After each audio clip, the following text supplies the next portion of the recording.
আফসোস বাঙালি বুঝল না। 2009 সালে পিলখানায় গণহত্যা,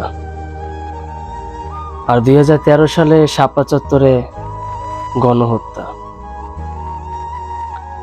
আর 2018 সালে কোঠা আন্দোলনে আন্দোলনকারীর উপরে হামলা, আর 2024 সালে কোঠা আন্দোলনে গণহত্যা, আর মাঝে মধ্যে গুম, ক্রস ফায়ার।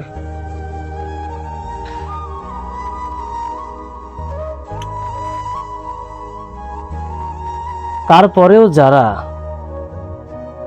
শেখ হাসিনাকে ভালোবাসে, শেখ হাসিনাকে ভালোবাসে, আমি মনে করি তাদের